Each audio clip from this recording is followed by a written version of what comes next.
Claro, o mercado financeiro repercutindo a decisão dos Estados Unidos de vetar a importação. Não vai mais comprar petróleo da Rússia, um dos maiores produtores do mundo. No mercado americano, nesse momento, a gente tem, por exemplo, a SP500 caindo 2% agora. Na Bolsa Brasileira, leve alta, 0,04%, começa a subir agora a Bolsa Brasileira, o dólar cai 0,3% e o petróleo, que chegou a bater $133 hoje o barril, está nesse momento com alta de 4% a $127. Para a gente entender o que significa essa decisão americana para o mundo, para o Brasil também, em contato aqui na Band News FM com o economista, doutor em Relações Internacionais pela Universidade de Lisboa, Igor Lucena. Professor, primeiro, muito obrigado por atender a Band News FM.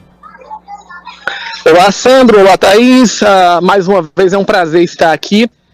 E exatamente, eu estou falando inclusive agora dos Estados Unidos, e esse movimento está sendo visto aqui no país como, de fato, mais uma sanção do governo Biden a Moscou, ao presidente Putin, e esses efeitos vão ser sentidos de maneira muito forte, tanto no país quanto aí chegando também no Brasil. Igor, eu quero aproveitar que você citou que está nos Estados Unidos. Mais cedo eu conversava com o nosso correspondente em Nova York, o Eduardo Barão. Ele falou, olha, há uma aprovação maciça, né, às sanções econômicas por parte dos americanos ao governo russo. Mas quando isso pesa no bolso, quando isso vai para a prática, vai aumentar o preço do combustível e, consequentemente, de outros itens, porque aí a gente fala também de transporte, a gente fala de uma série de questões que estão diretamente relacionadas a essa importação do petróleo. Como é que você percebe isso também? Essa popularidade, vamos dizer assim, dessas sanções pode mudar? Exatamente, Thaís. Existem 3 pontos de política externa que são totalmente entrelaçados com a economia que o governo Biden faz uma análise e um cálculo muito assertivo. Do ponto de política interna, há uma certa união entre republicanos, democratas e a população de que sim, o governo de Moscou precisa ser punido de todas as maneiras e as sanções econômicas se mostram como efetivas. Não é por coincidência que já estamos na 3ª rodada de negociações na Ucrânia e Rússia em pouco mais de uma semana. Agora, quando a gente faz uma análise sobre do ponto de política externa, esse ponto mostra uma capacidade ativa do governo americano que vinha sendo puxado a reboque pelas sanções da União Europeia. Agora, quando a gente fala dentro do ponto de política de bolso, há um descontentamento muito grande, a bomba de gasolina americana está muito alta e, apesar de ser um país que não tem um monopólio de refino, são várias empresas aqui, os efeitos inflacionários já estão sendo sentidos em todo o país, algo que a gente não via desde a década de 70. Se, por um lado, a Bolsa Americana está caindo em relação a isso, a gente vai ver alguns ativos específicos de petroleiras subindo pelo aumento do barril do petróleo. Quando a gente vê também do ponto de relações internacionais, isso deixa o governo de Moscou mais acuado. A gente provavelmente deve ver esse banimento das exportações de petróleo também em outras nações como Canadá, Japão, Reino Unido. Não sei se a União Europeia deve entrar nesse momento, porque eles têm uma dependência muito grande do gás e hoje há ameaças de corte do gás para a União Europeia, mas de uma maneira certa, essas sanções também são aprovadas pela população, mas o efeito prático, econômico delas vai ser muito grande na população americana e no mundo inteiro. No Brasil, a gente vai sentir esses efeitos muito rapidamente, antes mesmo de termos reajustes em preços da Petrobras. É esse ponto que eu queria tratar, Igor. A gente como você falou, quando bate no bolso, aí a percepção costuma mudar. E eu queria falar do bolso do brasileiro. A gente, claro, tá no mundo globalizado, a Petrobras adota uma política de preços internacional, de acordo com a flutuação do dólar. O atual governo Bolsonaro, está discutindo mexer nessa política de preços, nenhuma decisão tomada. A gente viu o que aconteceu, por exemplo, no governo Dilma Rousseff, que foi um prejuízo enorme e trouxe problemas econômicos para o Brasil, congelamento de preços. E aí vou fazer uma pergunta de leigo, Igor. A gente tem a Petrobras, uma das maiores produtoras do mundo. Qual é o caminho que a gente está olhando aqui no Brasil? Essa sanção, a Rússia, como você falou, vai bater aqui muito rápido. Por que, se a gente tem... Repito, pergunta de leigo, porque eu imagino que muito ouvinte possa fazer. A gente produz. Por que o bloqueio nos Estados Unidos envolvendo a Rússia também afeta o Brasil? E para que cenário a gente está olhando? Sandro, eu vou tentar colocar 3 explicações para o leigo de uma maneira simples.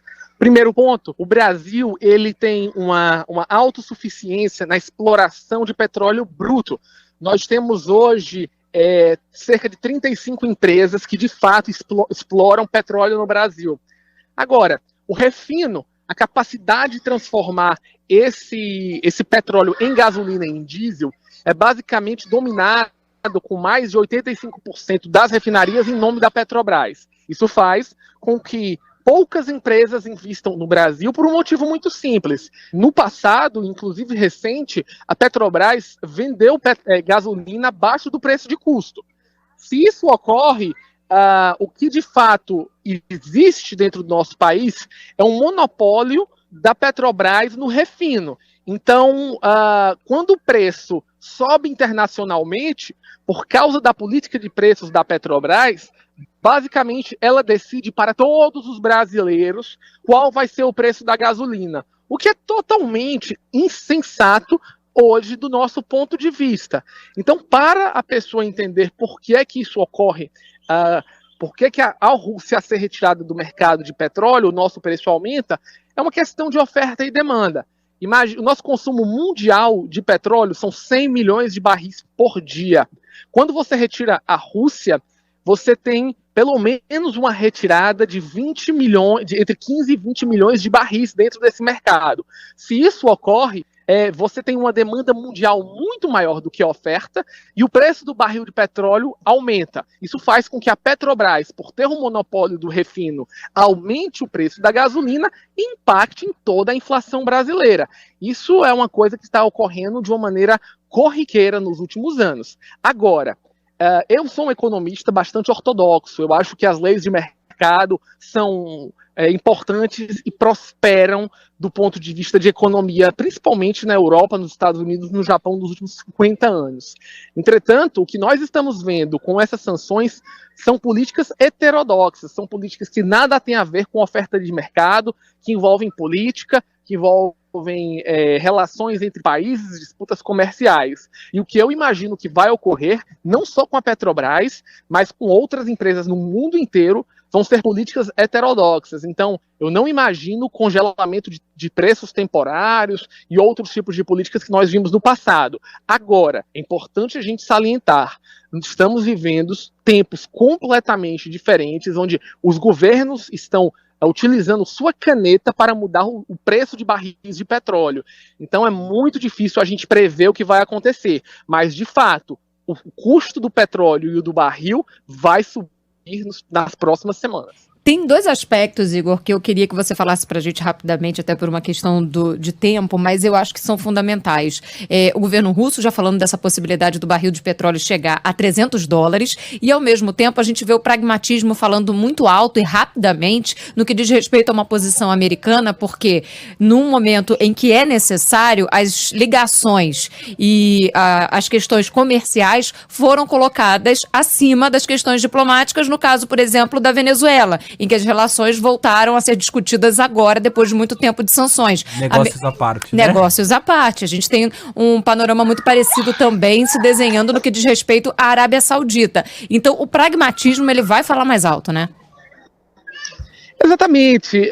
O que nós vamos assistir agora é uma maior ligação do governo americano e dos europeus com a Venezuela, tentando atrelar a Venezuela e a sua produção para o mercado internacional para tentar contrabalançar essa exclusão da Rússia e uma maior interação com os países do Golfo para que esses países aumentem sua produção, que eles tenham uma capacidade de investimento ainda maior do que o necessário. Ou seja, Se existe, por um lado, uma maneira americana, uma maneira ocidental de sufocar o governo de Vladimir Putin, tanto no petróleo quanto nas sanções econômicas e financeiras, por outro lado, entre aspas, inimigos dos Estados Unidos, que não são tão inimigos assim, porque não têm um arsenal atômico e não estão invadindo outros países, podem ter suas relações amenizadas, baseado no comércio. Isso é algo que os americanos sempre fizeram ao longo da sua história e é algo que é uma capacidade positiva do que a gente espera que ocorra. É importante a gente dizer que faz muito tempo que nós não estamos vendo um fato de relações internacionais tão sério, que é colocar os interesses de democracia e tentar impedir a invasão de outros países e um conflito entre várias nações da Europa de uma maneira tão incisiva, inclusive ao custo da economia mundial. Nós estamos vendo a defesa militar e a defesa da soberania nacional acima da economia depois de muitos anos. Igor Lucena, economista, também doutor em Relações Internacionais pela Universidade de Lisboa. Agradeço demais por compartilhar com a gente as informações. Tenho certeza que a gente vai voltar a conversar em outras oportunidades. Um abraço. Um abraço, muito obrigado.